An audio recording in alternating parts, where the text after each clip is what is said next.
Habari yako, hello and welcome to episode 27 of the Mufasa podcast. My name is Denzel Minor and today I'm joined by an amazing panelist. But before we get there, I'd like to give you today's African proverb of the day. And it says this: beauty is not just what you behold, it's what rearranges your perspective into a more orderly sense. And when you come to matters of legislation, when you come to matters that affect the youth, there's someone who's been arranging matters in a more orderly sense. And she is here with me, Senator Tabitha Munene. How are you doing, mommy? Niko poa. Where did you get the name Maureen? Where did you get the name Maureen? Umesearch sana? I do my research. Karibu sana kwenye show. Asante. You can speak to our guest for the first time. Mwambie mambo. I'm happy to be here. I hope wase wako poa. Leo niko base. Looking forward to engage, with a very vibrant team. Sawa. Yes. Senator, nataka to dive right in. Yes. A lot of people ask, what do nominated senators do in parliament?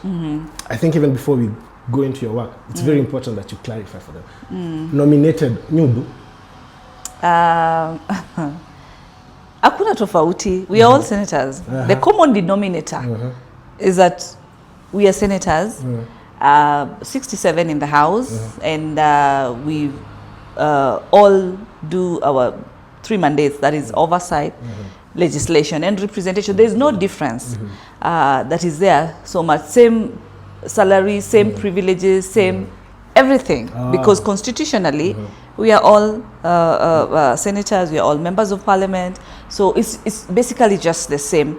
The only bit of the difference is that during the voting process, because we have 47 counties, you'll find that us who've been nominated, representing, we are nominated representing a county. Like for my case, I represent Nairobi County. And so in that regard, if the elected senator is not available, for example, and there's a matter that needs to be voted for, they can, okay and say, so and so can vote on behalf of this delegation. There's no problem, So that's just the difference in terms of just voting for a bill, because you only need strictly 47 votes maximally. Unless something is different in terms of it's a national matter that affects, not only the counties but cuts across. Like we're going to be having the constitutional amendment bill and all that. So that's where we will now also cast our votes. Remember the impeachment process. We all voted. Yes. But speaking about, I like the fact we get the chance to ask this question because you're a lady and you're nominated and you're in the Senate. Yes. One of the 4-point agenda in Rais alitoanga back in time was that we need to nominate probably a certain number more just so that we reach the constitutional threshold, zaidi ya 2/3. And he did the math and he saw it's probably 20 more senators and he opined that it's a worthy trade-off. What do you think about the 20 is constitutional, and so different parties also normally present their lists of nomination so that after elections then that number can just be selected depending on what political parties have chosen. So the constitutional number is 20 in Senate. That's why we have 47 elected and 20. It's constitution because we come from different political parties.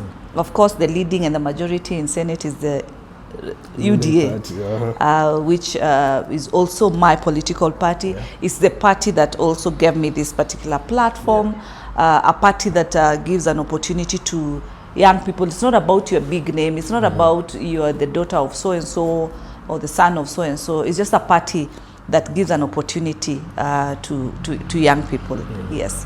Sasa tuingie kwa kazi. Umechapa kazi hapo Senate kidogo. Tumepiga works. Mazee, naona kwanza kuna hii bill nataka tuongelele bill yako ina the labor migration management bill. Okay. Let's start by, let me ask you, because you're the visionary of the bill. Labda, what inspired you, what touched you, what's your vision with it, what do you want to achieve before you get into the bill itself? Saa zingine mtu uliza mtu like ulingiaje politics. Let me tell you the truth. Like 20 years down the line, ungeniuliza hiyo swali. Mimi siasa siwezi. I was that category. that WhatsApp group, those days 20 years you're like, hapana, I can't. And then we forget we are from different religions. Yeah. I'm a Christian, you know. You're praying every day and telling God, you know, open my doors, shape my destiny, you know, and let me achieve my dreams, you know. Sir God, you know, like that. Sir God anafanya shughuli yake, ana answer your prayers. Yeah. But ata answer vile wewe unataka answer, ata kuguide, ni yeye ufungua milango, you know. Na amenifungulia mpaka amenileta hapa. So I take it but spiritually, I take it positively. But for that, of course, to have happened, ni ile nimekuwa na different platforms za ku-engage. There's a time I used to be part of a CDF committee, and now I used to be part of the people who are trying to fairly and equitably analyze the needy cases that needed bursary. Projects, public participation, and then you now get into the reality of interacting with the people. When people come to you, they tell you they have a need. So in that regard, now back to the issue of the labor migration bill, I met a lady whose daughter had been detained in Saudi. Detained. Correct. Okay. There were issues, and then the mother was trying, the mother and the sister, is the sister who now knew me at that time. And then we spoke, and then they came to see with me with the mom years back, and told me, oh, you know, my msichana wangu alikuwa ameenda kazi kule, na huyu agent wake hataki kumsaidia arudi, anatupigia simu anasema akona changamoto, wamekosana na mwajiri wake, and things like that, you know. So apparently, you know, I went to the offices of Ministry of Labor then, not because I knew somebody, but I said, I need this desk. There must be this desk that handles this kind of issues where people have been detained, where I need to know the agent, if he's enlisted with you and all that. I was just there, you know, fairly, not because this person is a relative, it's just someone I met. To cut the long story short, action was taken and all that process, and the lady came back home, and to me that was satisfaction. You know, I was happy, and I remember I thought, you know, I'm like, there needs to be a way, there need to be a long-term solution as far as these issues of our girls going out there getting mistreated, because a number of cases indicate that the level of mistreatment, the negativity is quite high. There are those ones who come out and they are positive. But looking at the rationale, the negativity is quite very high. So again, long story short, so when I came on board, actually immediately one of my first statements, even before I did the bill, was to call in there's this institution that does the training, the pre-training. Pre-training, it's TVET, it's just at industrial area. And also the NEA, the Once Employment Authority, to ask them, you know, in terms of registration of the agents, and to try to understand how they collaborate. Because when I did my analysis, I realized that why these issues are cropping up is because people are taking our young girls, throwing them into a region that they do not understand that environment. So you're coming in, you don't know where to start. And like here in Kenya, even if you're taking in a domestic worker, you are able to tell them you're supposed to do this. We speak the same language. Kiswahili is our common language and all that. And we tunaelewana. So there was a bit of gaps. And I called them, and through the statement, through the Committee of Labor, we were able to really engage them, voicing out and raising the concerns, whereby I'd been informed that this training institution is actually giving certificates chini ya maji. Mtu haja train, lakini juu amepata job, ameng'ang'ana kupata passport, teketeke nini amepewa certificate. Huyu mtu ameenda ashikanishi rada, unafaa kufanya nini? Akienda kule umemweka in an awkward situation. Kenyans wanafaa pia kujua right yao ya kwamba passport ni property ya gava. Nobody should take that away from them. So that pre-training needs to inform them, ni muhimu. Lakini unaona ukiwapigisha shortcut, haifanyike, then why we allowing shortcuts? We are missing the point, you know. So long story short, the issue of the bill is something that was in my mind even before I got to. So naye God ni nani? Boom! Nikaingia pale. Hapo it was among my first bills, because I have another bill, but this is my very... I think it's your landmark bill, actually. You know, one of the solutions that you provide is actually, yes, developing pre-training before we went there. And your bill seeks to make it mandatory that before all of them go, they get to receive the training in one form or another. And I think it's important. Hata wakienda kula wanaenda culture mazee wajui probably a different religion. Man. Yeah. That's a whole thing. The other thing your bill does is that it talks about verification of job orders. Ni muhimu wase wa understand kwa nini someone on behalf of government or someone on behalf of labor must do the verification for them. Probably speak to us about the situation you have found, as you found in these cases, that people have suffered not because wameenda wamepeana, it's just that the offer ulienda kuchapa was not verified.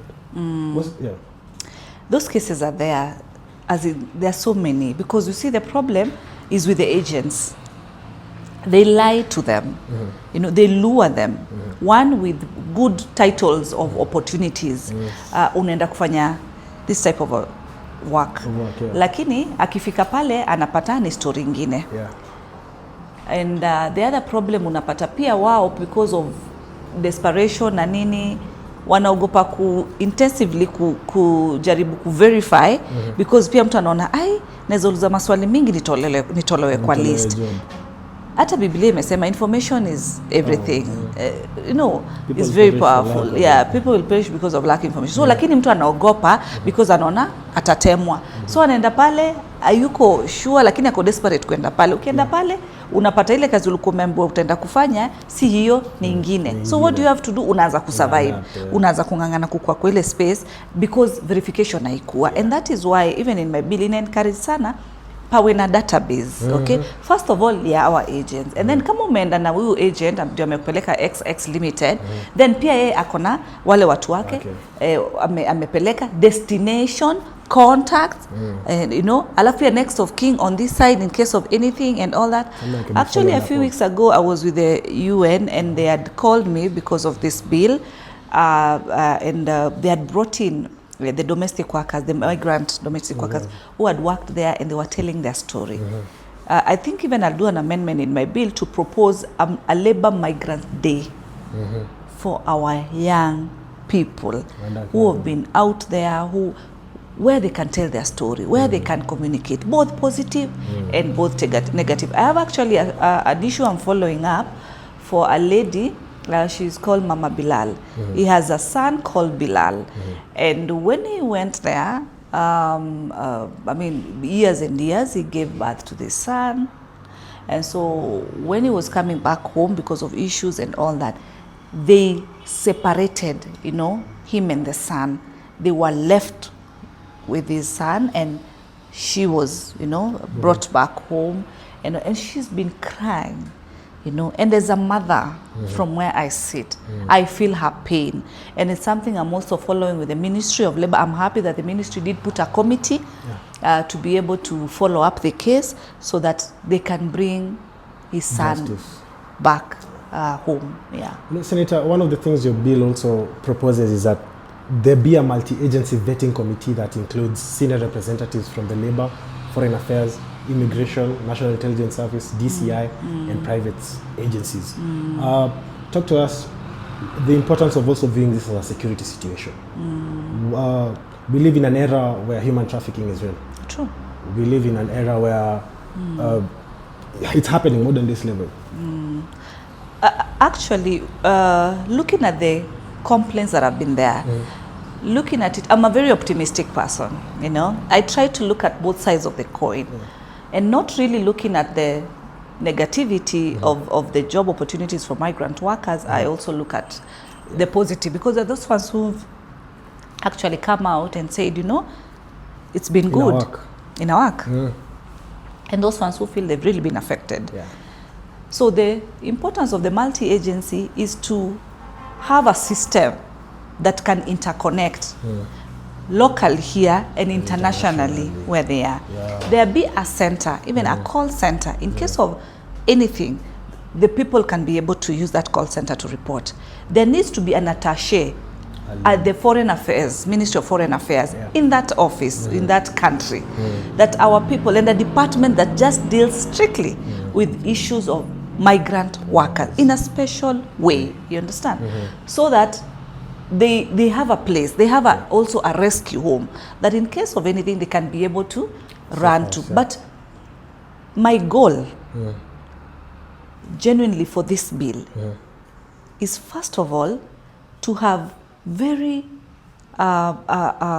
good MOUs for our Kenyans. You look at a current country like Philippines. A Philippine who also working in the same place as a Kenyan is paid higher than a Kenyan. Why? Because the MOU that is in place for Philippines has already been negotiated by their country. There is a standard for them.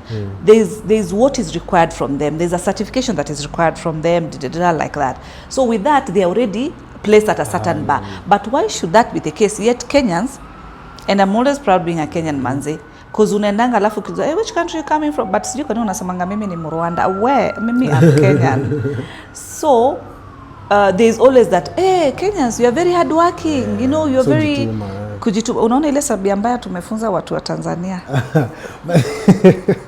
Oda. Si ndio tunaongeza. We are the leaders. Unaona vile tumeanza kufanyia majirani anyway.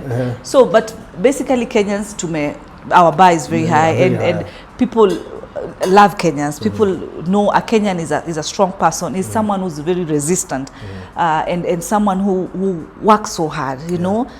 Wakenya ujituma tu sana. Our bar internationally is very high in that matter. So this bill will be able to help such that there are these MOUs that have been, you know, streamlined and that protect our people. Yeah. Final question on this bill. Why is it important that counties do their licensing? Good, because from where I sit as a senator, we focus more on the counties. So the best way for us to achieve this result is to go down mashinani na to have offices kwa each and every county under the Department of Labor. Waweze ku have a department that can also help in verification and all that system. Ikuwe synchronized from mashinani pale chini mpaka juu headquarter. How? Ukiwa mtu ako Trans Nzoia, mtu ako Tana River, mtu ako Kitui, wherever they are, na amesikia kuna jobs. Kabla huyo mtu akusanye virago, anaenda Kanairo, kukuja aonane na agent hata amjui, passport ni nini na vitu kama hizo, ingizwa kwa ndege pap, songa ukiendanga. Because I travel and I meet sometimes girls who look so stranded at the airport, and as a representative I get concerned. Shida iko ati nimeambiwa kuna documents iko. So you know those people who are not informed. You know, they were not. These are our people, and this is where they should feel at home and get assisted. You can imagine when she lands in a foreign country. So at the mashinani level, these people can be able to, their details, their everything and all that. The system is interlinked. So it's long term. Wow. Yes. It's a very visionary way to solve a problem that Kenya has been having persistently. Yes. Now the second bill yenye umechapia kazi. Gani hiyo? Yeah, agriculture. But majenzi tumekuwa tukiambiwa sana na wase like one of the careers yenye haitaisha ni farming. Correct. Your bill advocates for the digitization of farming extensively, maintaining of records, and really the professionalization of the whole farming gig. How do you see Kenya's farming potential in the future if your bill is actually actualized? Because it's also, I'm sure kuna vile ulikuwa umeona hapo mbele uko na indio, sasa tuweke hii mikakati tupange hivi, mambo ingiane vizuri. Muona vitu mob mbele. Muona vitu mob mbele, by the way. And I'm a very all-rounded person. Mi simse unaweza nielewa na one day. Haitoshi. Enigma. Sijisifu, lakini to be very honest, hauwezi, you need time, una need to time. Naona cha kwa nini hata kabla nikujibu story ya hii agricultural extension services bill. First of all, na represent Kanairo. So hapa hakuna farming. Unacheki. Lakini lazima do itafutwe. Kwani tulikuja kuhesabu magari town? Hapana, tulikuja kusoma na kutafuta pesa. Kutafuta do. Sina mna hiyo. Na unajua culture yetu, after parents wamekufikisha form 4, hiyo ingine by the way ni bonus. Ni bonus. Na kunanga handshake, ati ukishamaliza ukichukua certificate ya kole ati alafu narudi kwa mzazi nimemaliza kole alafu mzazi anakuambia sawa mita yako ndio hii jipange wapi. Alafu nizika hiyo speech na kuanga rehearsed by parents na kwa the same. Siona sasa mimi nimefanya kazi yangu. Sasa ni wewe ujitetee sasa. Correct. Bas mimi nilikusomesha. It's like kusomesha like ukipata hiyo certificate unaweza tembea hivi collateral uende kwa bank uwekele kwa bank manager pap. Nipatie do nifanye business. I work hivyo ni wewe ujitume and all that. My first course after high school and all that, I was very passionate to work in hospitals. I wanted actually to be a doctor. You know, that's a dream of a young girl. You know, I want to be a doctor. But it's valid though, yeah. You know, that's what I wanted to be. So, doctorate and politics, unaona vile ziko tu until Kalwale came. Anyway, yeah, exactly. And but I did pharmacy and I practiced pharmacy. Something I'm still very passionate about. At the same time, I'm still a student, even currently. I'm still a student at the University of Nairobi. I'm doing my PhD right now. Yes. To be, Amen. You know, and all that. Now look at me with labor migration bill from how we've had that discussion. And now look at the agricultural extension services bill. You know, for me, I think broad. I think broad. I look outside the box. I'm not just narrowed to one particular thought, and that's what I'm saying. And understanding me in a few hours and all that becomes a bit of a challenge. I change with environments, you know. Hii life ni short, kwa hivyo lazima kila environment ujibambe kivyake anyway. So you realize that agriculture is currently, as we speak, it's at 60% in terms of economy, you know, our GDP and all that.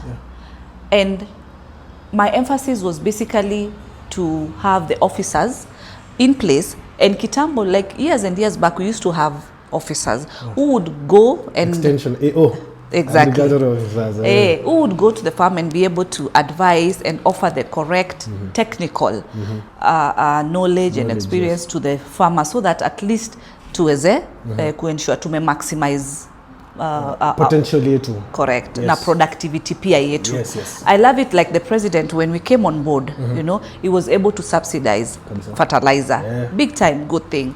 Then it lowers the cost of production, but also the knowledge, you know, the role of the officer who will ensure that there's a process, there's guidance to our farmers so that we maximize our output. Kuna some years back uliona kulikuwa na issues, unapata area fulani unapata mahindi yote imeaffectiwa, insects ndio hizi kumeenda aje hata ieleweki and things like that. There's a time there was some of these flies, locust they've just wakaachilia watu na firimbi. Imagine, you know, things like that, you know, looking at it from that particular perspective. It's a bill that, you know, of course touches across all counties, and that's how I've looked at it. So that's the focus of that bill. Agriculture, you can never go wrong. Kumbuka time ya COVID 2019 2020 wakati curfew ilikam, lockdown ndio hii, okay? But hata ukiwa kwa hall si lazima ungekula. Ukweli. So we can't go wrong na agriculture. I felt like COVID was that shock system. If I felt like, even if I was like planning for at a national level, inaonyesha the umuhimu of having local supply chains that are resilient. Yes. Especially with food supply. Yes.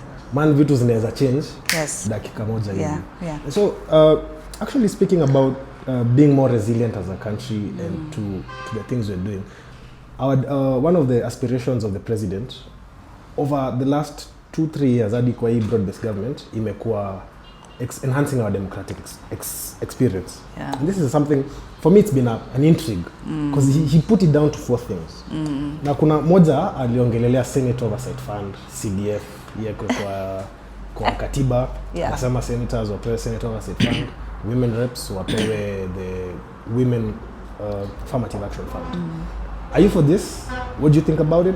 And what are your views on it? First of all, we said we don't want even that Senate Oversight Fund. Ulisema udai?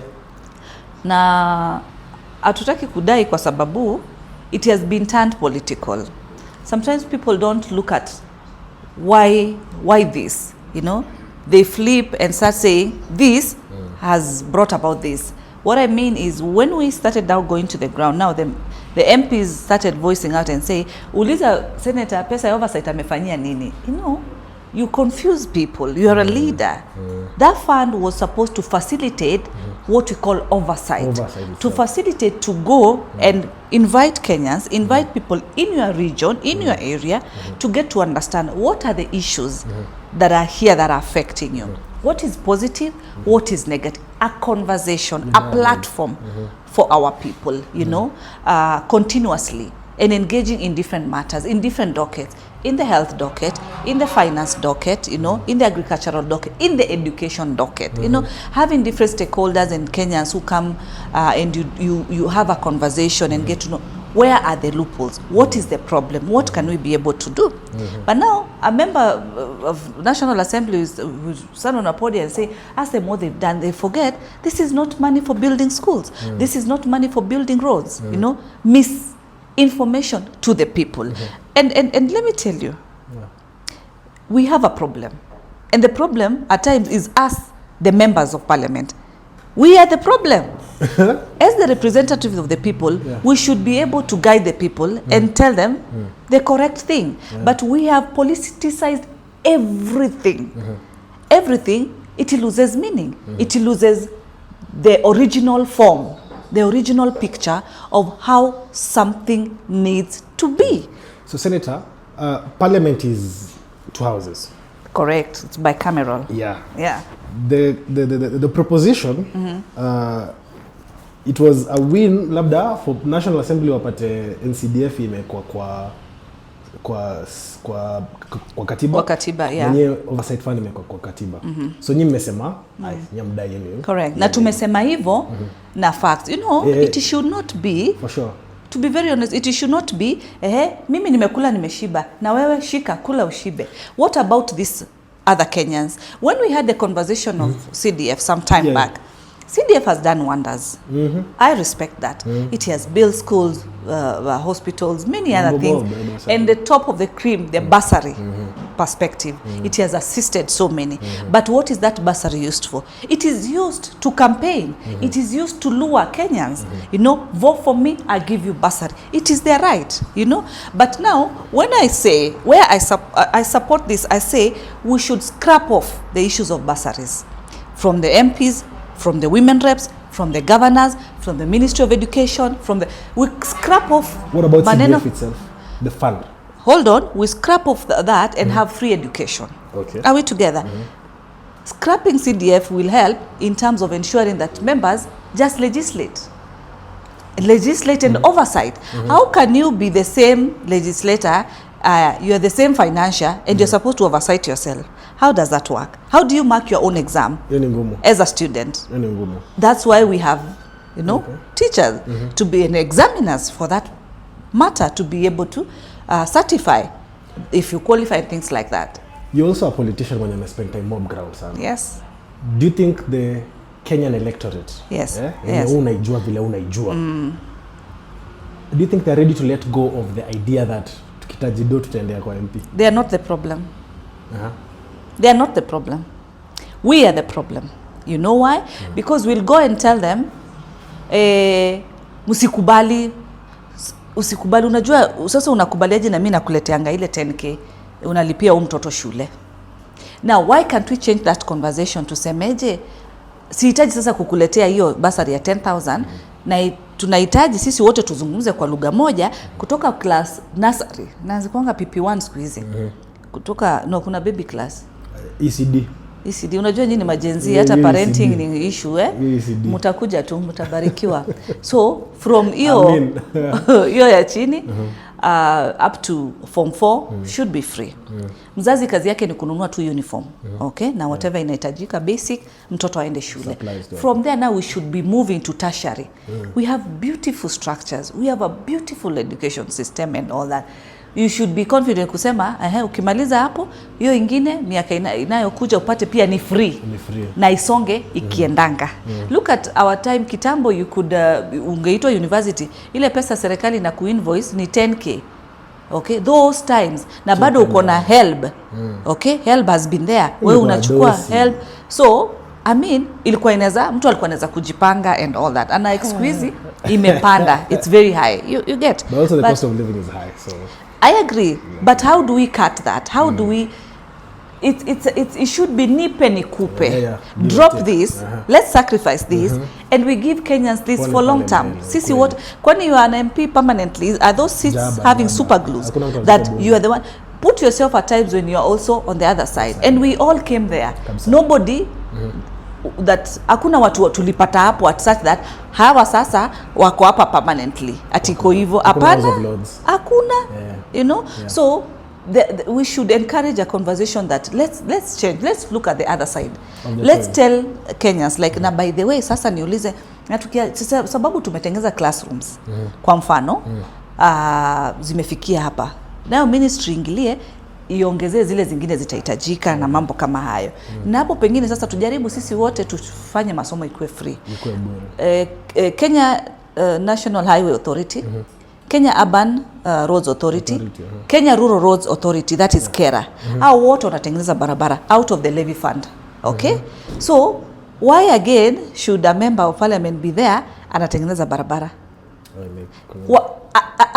Hii shida itaisha kwa sababu there is no room ya kusemaje tufanye hivi, tuongelelee kesho upate university pia ni free. Ukweli.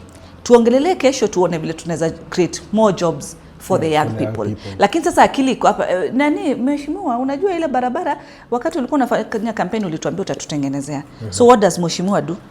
He's there trying to again akipigiwa huku bado anapigiwa kule, bado anapigiwa kule. Why can't that responsibility be left to the Ministry of Roads? Okay.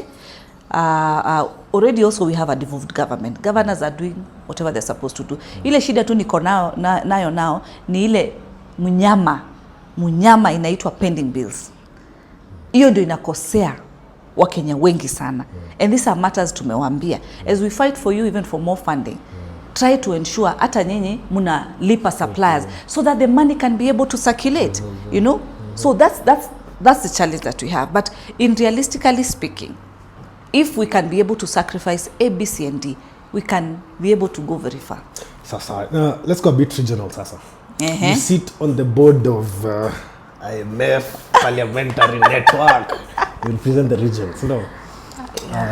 I represent East Africa. East Africa, yeah, the region. Yeah, it's just a new appointment, by the way. I thank God. How about you settling into that?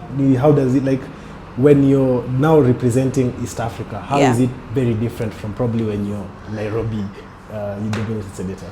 Yeah, it's global, you know, and we meet mostly in Washington, D.C. Wow. I was just there like 3 weeks ago, and it's when now we were taking office, the new board.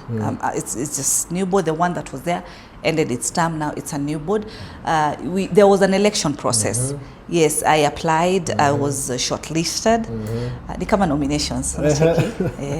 I was shortlisted and the voting was online. So I lobbied, you know, when I've been traveling, sijaendanga tu kunini kuangalia ma buildings hivi. Mimi pia network. So of course we needed to be voted worldwide. So I could chat with the members of parliament from different countries that I had met and seek their votes. Of course, began home and members here really, you know, voted for me. Tanzania, the ones I know, Eugene, nini like that. So God na ni nani? Sinile kuambia tuko na religion na mimi ni Christian. Unamuomba tu daily sa God. Cheza kama wewe. Na do mambo yake hapo. Alicheza. You know, I'm like one day I'm opening my mail, I'm like boom. What is this? You know, you are here. I'm like, Mutinda. Wewe kutoka huko ushago wewe umefika mpaka US anyway. Washington. So we were there, we sit as members of parliament from different regions worldwide. You know, we have someone representing the West Africa, like South regions, Asia, and in Europe, like that. There's that representation. For me, I represent East Africa, as I come from Kenya. And so we discuss policy issues. And sometimes we have what we call the spring meetings, whereby more members are coming from all over the world. We listen, we have a conversation. For me, I'm pushing a regional conversation as well, whereby we can have regional meetings locally around, because our problems in Africa are different from what is in Europe. For sure. And at the same time, I'm really pushing for what we call public participation. Where I sit actually apparently in Senate, I'm the Vice Chair of Finance and Budget. And so we normally pass the bills for conditional and unconditional additional allocation for the county government. These are monies that have come in from the banks. Some are grants, some are loans and all that. They have terms and conditions. And I'm pushing for what you call public participation. At times, World Bank comes in, they do a project, which is fine. And then when we're in these meetings, they are pushing members to do oversight, you know, to look at you know, value and all, but they are not involving us during the implementation process. So this is a conversation we are also pushing. Exactly. So I'm pushing that there be public participation, you know, more for members of parliament who are the representatives of the people, so that when we're coming on board, we're able to say, you know, for us as a region, we need more of this, unlike ABCD. And also we're having a conversation for the young people. In about 10 to 15 years to come, we'll have a population of 1.2 billion young people worldwide between the age of 20 to 35. That is the generation that will be there. And if we do not create jobs for these young people, it will be chaotic, it will be a mess. Let's not even go far. Remember last year, the Gen Z protest. Looking at their conversation, they are able to communicate. They are able to express their concerns. They know what they're doing. They know what they're saying, you know, because they're educated. The education system that you have. 2 days ago, look at our neighbors. I was coming to that. For the first time, the region is shocked. Like Tanzania, this is happening, you know. This is happening, this is here. It's a shock, you know. Exactly, what happened to Jamaa, and walikuwa wale wase wamechill, manzi wametulia, yani hawana maneno vile kutaenda, alafu pia wao unajua naomba samahani, you know, they've been so polite. You don't naomba hela. Si nataka wewe ni mtu wa Nairobi, hakuna kutaka naomba hela. Sio utaka pesa. Hata naomba nipite, you know, like hapa hivi tuko hebu nipite, tuko zile za hebu toka, you know, but wale alafu ni realize ukienda kwa duka ubai kitu bado wewe unasema asante. Yes, and actually I've been in the US ukisema excuse me, like sasa hapa ni kama katasi, wao ni madharau, like uko too masculine, too like excuse, like nika kuambia mtu like unamface, you know, when you say that they look at you like haya na hapa si ni polite magic. Na sasa sisi huku hiyo ndio polite TZ unapata wako yani wamenyenyekea, wako chini. Look at the people who are in the streets. They are the young people. We need to have a conversation. Now back to the issue, ukiniuliza mambo ya all these CDF funds, all this what and what.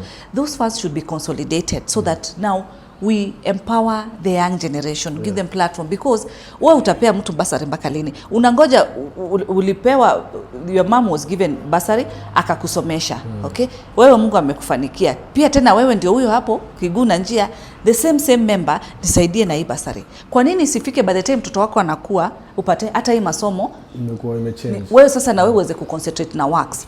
Uweze kuchapa janta nini uprovide ile inafaa, hiyo ingine iko imefanyika.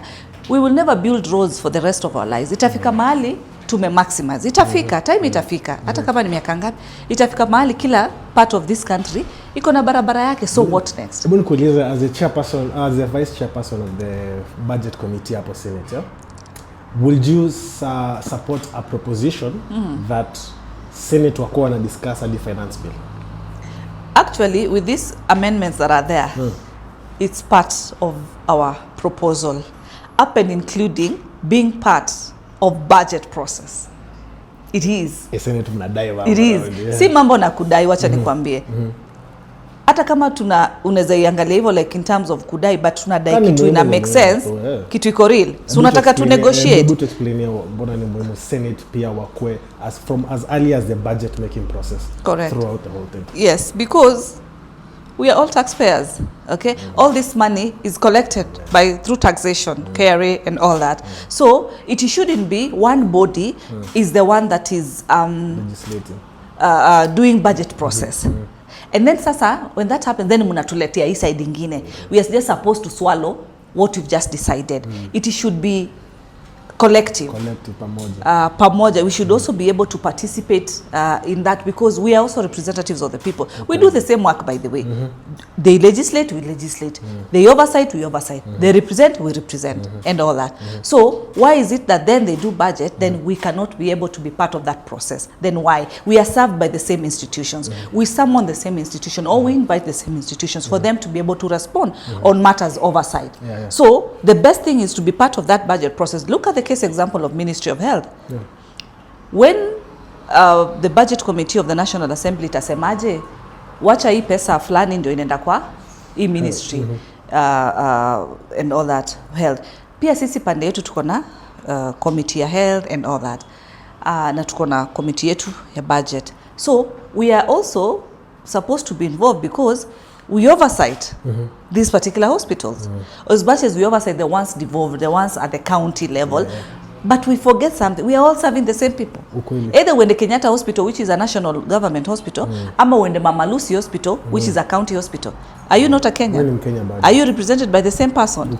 Exactly. So that budgeting process is important because we might be able to say, now coming together, we might be able to say, tukiangalia county with their equitable share allocation, 30% that's supposed to go to health, imeweza ku take care this and this and particular institution. So the national government then should concentrate with ABCD.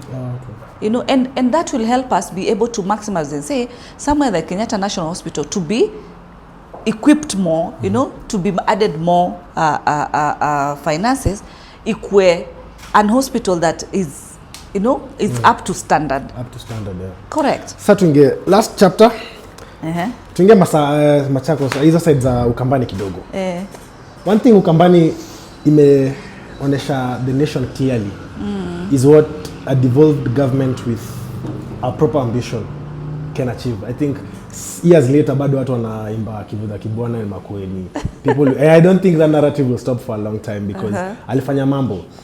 Probably ukiangalia as we go to 2027, 2027 being the first elections takuwa bila na influence ya Enigma. Mambo ni open sasa kwa unaona labda Ukambani for you what's next? Pia hapa jiji naweza taka pia uongelele because pia umekuwa jiji sana. How are you gauging what needs to be done right now and what's most important, and what's your outlook for the 27 elections? Now, because now you've changed the topic to a regional conversation, allow me to use this opportunity to still continue passing my condolences to the fraternity of ODM, the family of the late Honorable Raila Amolo Odinga, engineer, and many others, of course, been affected. True, it has left a big gap. Imeacha gap. As much as hiyo ndo line yetu sisi wote, but hatujuangi siku. Hatujuangi siku. All said, I'm born in Kitui County. No, my ushago is Kitui County. Nimezaliwa Macha County, base inaitwa Athi. Athi, tukonata Athi. Alafu sasa kugrow nimegrow Kanairo. Hapo sasa root. Unaona? Honestly speaking, first of all, I really thank our president, Dr. William. Was it not for him, you know, and our party, sijika ningekuwa hapa. And I'm speaking from a perspective that I come from a different region. I don't come from Rift Valley. But he has given young people at least an opportunity to be in these political spaces fairly, which is something that is great. And like regionally, like the Eastern region umepata, kuna wale wamekuwa for long. Miaka imeenda tena sana, lakini mpaka wa leo ni 2025 bazenga tu msee bado tu ako tu pale ameshikilia rada yake. You know? Ati mimi ndio lazima niendeshe hii gari. Mimi lazima sasa hata Tesla my friend inaji drive. Vitu zimechange. Mambo ni moto. We can't continue doing things the same way to expect the same results. We have to do these things differently to get different results. Unaona?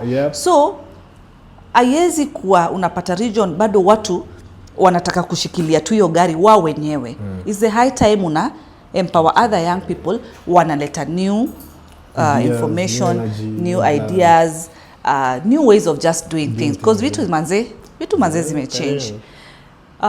Regionally from where we are, watu wetu from the Ukambani region wamejua just certain leaders peke yake. And it was, and I don't like that thing, but it's been there, but we are trying to remove it, whereby sometimes someone meets me and when I tell them my last name, which is Mutinda, swali ile next ni wewe ni yule babako yule mzee alikuwa anafanya nini? Ambia no, stop that thing. Stop that thing. Ma, you didn't come this far. I am me. Yeah. I am just me. Concern. And furthermore, I am a daughter of a single mother. So give me a break. Sisi ni ile tunajituma manze. Si lazima kila saa tukwe huyu ni mtoto wa so and so. Hakuna udynasty, ni kujituma manze. Unacheki? Bigesa alisema sala, bidii na kujituma. Hapo sasa. Na sumesikia nimetaja hizo zote. Si nilianza na sala. Nikakwambia tu sa God amecheza kama kie. Lazima ende mbele. Hapo sasa na tuzidi tu kumpraise. Ya God apewe. Roho safi. Unacheki? Nasema hivyo kwa sababu usidhanie ati nimekuja hii jina ati ilikuwa na sijui Buddha alikuwa sijui chief, sijui mayor, sijui vitu. Nini wewe? Mtoto wa single mother tuko hapa. Hakuna mtu hawezi fika. Hakuna space. Ama hii kitu ilikuwa imeandikwa mse fulani. Ajaba. Exactly. Ajaba. Region wise, personally from where I sit, I've been really engaging with the young people from the region, from the Ukambani region. You've seen me even on the platforms. And we are connecting, we are having a conversation, we are giving them a listening ear. That's all that they need. To feel that they can have a space, they can have a leader that wanezongea and make a change and all that. And like sasa unapata kuna watu wanafilingi tumekalia hapa na hii meza ni yetu na ni permanently ni yetu, kiti ishaandikwa hata jina ya mtu. That's not fair. We are really not growing them up, you know. Na because sisi tumepatiwa job na president na akatuambia go, make the best out of it. Nime engage na mayouth wengi kutoka Ukambani. Na tuna have conversation na wanasema wana appreciate that tunaweza kaa kwa meza na tuongee mbili tatu. That's all that they need. And that is what is going to become the game changer. Watch this space. It's going to change everything. Because all that they need is to be given a platform. An opportunity to be able to showcase what they have, showcase talent, showcase creativity, showcase innovativeness. It is possible, it is doable. So ulinicheki nilikuwa na boy mwingine, nimekuwa na wengi tofauti to the meet. Kuna uchaji wa nini? Okela nayo kama Mawele. Yes. Saujina akisema na saujina yake, but umse mnoma sana. Tila. Of course he has his name, but he's called Tila. Tila is a young guy. I recently, met with him. Campus finest MC. Yeah? Only campus finest MC. I'm telling you, it's a talent. Actually, for his is a talent, and he's someone who can go very, very far. Nilimsupport, nikampatia hata lapi, ndio aweze at least kuweza kumaliza kuchapa compost vitu zake and all that. Na wanaweza grow. All they need ni some small support. Umeona pia vile nimekuwa nikisupport Kamba Festival. You know, I've been there with these young people. Tupe compliment. Tukuje bana. Tupe complimentary to goja na situ. They say because we want them to grow. That's all that they basically need. Kuna chali mwingine anaitwa Ngwandeke. He does his thing as well. Many of them. Yesterday I had a blogger, a Kayanga girl. She's just been in the industry for 1 year. And she's doing amazing. Even her following has really grown and she wants to keep on growing. Yesterday she told me, you know what, I want to open a studio. I want you to support me. I'm like, tick. Awesome. Manze, hiyo ni kitu poa cause atafungwa studio, kesho atapatia watu opportunity. Because that's what we're advocating for. Afadhali I'm looking now to the next CEO. Atagrow and she'll become one thing. What does she need? She just needs me to encourage her. Yeah. Whatever support I can offer her, I do. That's it. Sometimes, why is it that saa zile mtu amesha die ndio unaanza kutaka kupeana? Unajua alikuwa alafu tunaanza mchango ati toa ka WhatsApp group sijui toa.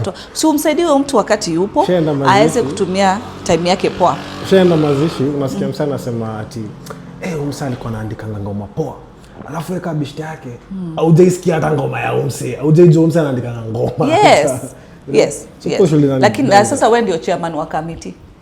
Saa zile ameshaenda. Wewe ndio chairman, una collect, wewe ndio unapanga na nini. Kwa nini haunge change that? Saa zile alikwambia na feel neza do kitu fulani na uweze hata sengine watu wanataka tu encouragement. Hata saa zingine mtu hataki hata anything, hataki hata do, lakini umwaminie tu, mpatie tu hiyo encouragement and that's what our young people need. Na pia wanataka kusikizwa. Nisikize. Unajua kitambo unakumbuka ngori manze ati unataka kutamka kusema wewe ndio utakuwa unaniambia kwa hii nyumba. Hii ni nyumba yako and things like that. But unalipa school fees. Wewe ndio unalipa school fees. Umekuwa mwanaume umekuwa mwanaume, unaona sasa umefika utoke. That's how our parents wanafukuza kwa nyumba. Utaenda my friend. You know, they pushed us like, but also this. I don't blame them so much, because also coming from where they're coming from, like you look at parenting over the years, parents are learning to be more accommodative. Ara sisi unaona vile ati si majenzi tumwasumbua. Ngoja hata yetu watakuwa. Lakini mumesumbua hii town ya hawa. Ai kueni wapole jamani. We imagine.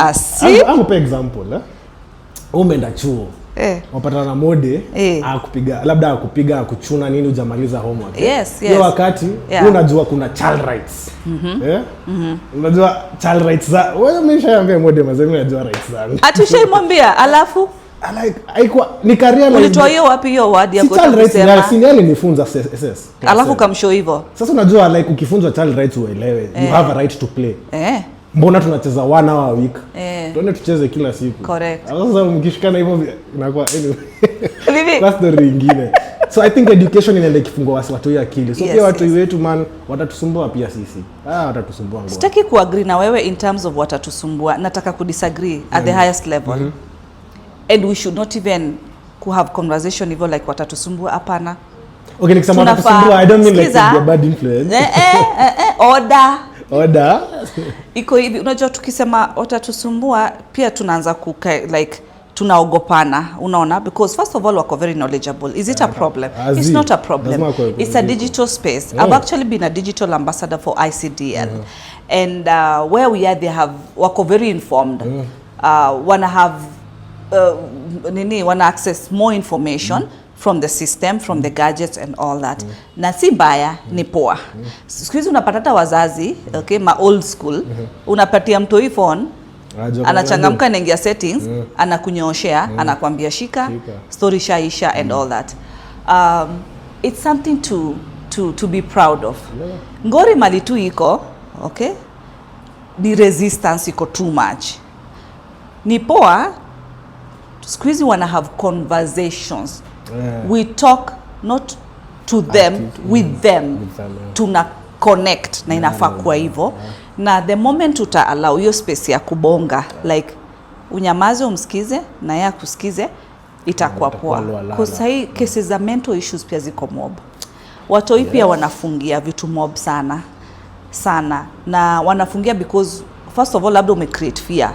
Kama usha create your fear, ni hard akwambie. Kumbuka sahi unapata mtoi wa 8 years ama hata 9 years amesha change according to puberty. Time yetu sijui ni chakula tulikuwa tunakula zinakaaje, mambosho manini. Na sababu mlikuwa mafuta taa. Ukifika mafuta ya taa. Ukifika huko sasa ile unaenda ka form 1 ndio ukabodi kanaanza ku change unaanza hata mzazi unaanza kufeel tu develop. Ukivaa zile maskati za shule unasikia sasa ni kama tu umegrow but sasa sahi hata mtoto wa 9 years body ina change, anaanza kuingia into puberty, anaanza ku have menses, anaanza ku develop the other body, vitu vina change, unaona. So au expect wewe juu ni budake, unapiga kifua wewe ni budake, haku make order come. So unapata unataka ku have conversation na yeye juu ako 9 years. Huyu mtoto wa miaka 9 huyu ananiambia nini? My friend, wacha kuona miaka 9. Ona ile iko kwa mind yake. Check ile ana converse. Juzi nimekuwa na mtu mwingine wa best yetu ako kako 11 years kaboy kana tupatia story ati I saw this product and then I ordered online. Wazazi hata kwa najua lakini ameingia online iko Switzerland product ameorder imekuja mpaka JKA. Wanapiga simu wanaambia so and so ordered. Wanasema yeah but that's my son, how old is he? He's 11 years. He ordered yes. So if he's an underage you need to come and pick the item. So wazazi wanaenda lakini wanaambia lakini hii item lazima tufungue. Jina kaa kitu atuelewi. Wakafungua wakapata ni some snacks. Kinda crisps fulani zinakaa. Hizi kwani zinakaaje? Wakaambiwa ikakuwa through the regulations na nini KFIS nini ikakuwa. Sasa hawezi pewa because hawajui ni product gani imekuwa shipped inaweza cost like that. So now the boy and how comes you? And this is what he says. He says I have my app that I have created, app your phone app. I wanted this product to come and then I start selling through the app. Yashajipanga. Correct. Check your conversation. I have an app na nachukua nimeorder product nianze business. Wewe 11 years ulikuwa unafanya nini? Si ulikuwa unasumbua sana. Kwenda dufara road. Exactly. Sisi ndio tulikuwa tunangoja hiyo gedhaa umeshafagia nyumba asubuhi nini alafu teketeke umekimbia kucheza kati. Na sasa unangojwa una sweep hao pale wanakungoja kwa line tucheze kati. Hiyo tu ndio ilikuwa standard. I think for us jana ushago kitu ilikuwa tusaidia ni ukiambiwa ndio choma. Wewe na wewe acha kuchoma wewe ni wa ushago. Hizo ni gani? Mimi know that. So tukiambiwa tuende tuchunge ng'ombe, sasa unawazipeleka kwenye kuna maji. Si wajua area zako za kuswim. Basi ng'ombe si inakula tu. So unatapa double shift.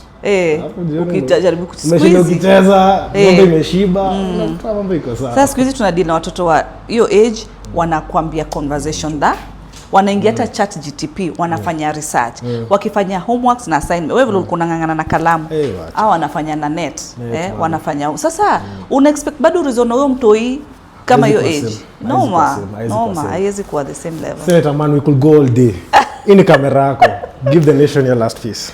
Oh my god, I think I've said everything. I've said everything. But I always say that mazi ekasa God mbele, believe in God as in ndio everything. Secondly, always never forget where you're coming from, no matter what. Remember where you are at that particular time and always know and note where you want to go. Ukijua hizo vitu tatu hivyo then apafai kuwa na kitu as in inakupatia hurdles. Number 2, confidence manze. Confidence too is another weapon. Human beings saa zingine tunadhani kila kitu ni do, kila kitu tu ni pesa. Kuna vitu God alitupea hata hitaji hata bob ama fiu, unakumbuka fiu like 50 cents. 50 cents. Hahitaji any kitu kama tu saa zingine ku believe that unaweza do kitu fulani, unaweza jituma, you know, unaweza come out na concept fulani, ni ku believe. Hakuna mali unasema believe yangu imeisha iko down, nataka kwenda kubuy believe ya 10 bob like sina nipatie ashu. It doesn't work like that. Kuna vitu God ametupatia, you know, virtues za ku listen. Sikiza tu msee, you know, sikiza idea yake na yasikize yako. Au hitaji kusema points zangu za kusikiza zimeisha, I need to buy. Kuna vitu God ametupatia naturally. Social capital, invest na social capital yako. Network tu na watu, mabeste, you know. Na God akikweka kwa environment fulani pia akuwekange alafu for no reason. Levelize na hiyo environment. Unaweza amka unaambia sa God, manze God, so nipatie hata Mercedes. Akwambia mtoto wangu sina shida lakini baada ya Mercedes nakupatia Probox. Ako na reason cause hujamachua for that Mercedes. Anaona sahi unaweza natuna Probox ama Vitz ama nini, anakugroisha pole pole. You get the, ni ngumu sana uone mtu wa Mercedes manzi ana ra hata utasema hapa hii gari hata iendeshwa. Kila kitu iko na standard yake. And you don't need to go to any shop and say today nataka kubuy standards za this level. Vitu zingine ni natural na masomo is always continuous. kuna vitu hatutawahi hata kutawahi kuwa na shule ya kukufunza vitu fulani. Ni wewe ukue pia unasikiza. Learn kitu pia ukiwa na watu, na wacha pia wao learn from you. Usikue wewe ndio mwalimu wa kila kitu. Saa zingine shuka, kuwa mwanafunzi. It cost you nothing. Just be a student and get to learn one or two things. Is a process and a part in the journey of life. Is the story that you shall tell. That, you know what, I met with so and so, and he told me this, she told me this. Just listen, become a student, just switch on that, and it can change. By the time I got into this space, it was those pointers, some people telling me, by the way, soon as a vai, by the way, soon as a nini, inazanga tu mahali. Because pia umewacha wakusikiza na wewe umewasikiza. It's as basic as that. Like sometimes you don't need the whatever, monetary kusema, I need to go and get this together and all that. We are lucky. We are in a digital space. I'm happy a lot of digital infrastructure also is being championed by government, and not only in Kenya, it's global, you know, because that's the space that we are in. To embrace e-space, yeah, digital, ikona a lot, big time. Ikona a lot of human capital. Unaweza learn a lot, ugain a lot of skills, ugain a lot of knowledge. Si lazima kila saa useme, unajua mimi siku soma. Look at the likes of CEOs wa Facebook, Mark, you know, and many other people. Look at where they've come. Mtu alianzanga tu na kabezi kana katuka choo na akaanza tu kujiamini, kujituma. Life iko tu hivyo. Hii life pia ni tamu, hii life pia ni viti. Hii mambo ya pressure mingi, stress mingi, one thing at a time. Manzi ukianza kushuka pale chini, siku God atasema ni wewe tu na vile uko na kila kitu yote unachapa. Kwa hivyo isikuwe stress, ikuwe unachanganywa na vitu za social media. Ati tulikuwa tunasoma naye sai akona.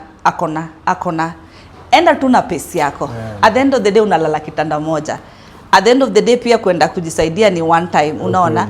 And as I speak from where I'm also in the Committee of Health, tumekuwa tukienda mahosi. I'm telling you, I go to hospitals inspecting the wards, the standard of the wards. Wase wanatumia pipes kwenda kujisaidia. Wewe unaweza jisaidia naturally. God hajai kuambia like by the time unataka hii call of nature unafaa kulipa such that as in uwezi jua una do. It doesn't work like that. Mtu ana breathe na machine. Wewe na mimi tuko tuna please. Saa zingine tu sit down naambia sir God maze thanks. Tuache kuwa kama ile kitabu ya OB ya police station. Imejaa complaints all through. Mpaka uwezi saa zingine kaa chini na uambie, hey God, umenipa siku, nashukuru. Sasa tunaongea kuna mtu anadai. Wewe na wewe unanungunika. Sometimes, you know, let us be positive. Angalia sangine tu life positively. And all that. Mzazi alifanya yake. Alikuleta kwa dunia. Angekutaka angekuwa bot. Uko tu hapa. Do what you can be able to do. God akona purpose yako ya hii life. Akona purpose ya kila mtu. Na kama amesema nitakuwa women rep 2027, hivyo ndio itakuwa. God our bless. You have it, the wisdom from the Washington DC back home to the parliaments of Kenya. We had it with nominated Senator Tabitha from Nairobi and from the UDA party. If there's anything I take home from this conversation with her is this. If you can walk with giants and keep the common calm of ordinary men, if you can experience success and failure and treat those two like the same, if you can run and feel the unforgiving minute with some meaning, then probably this earth and everything in it can be yours. And more importantly, you will be, as I say for myself, a man. With that, thank you. That's episode 27. Tuonane next time. Good night. Hey. Asante. Iko fiti. Asante hapo.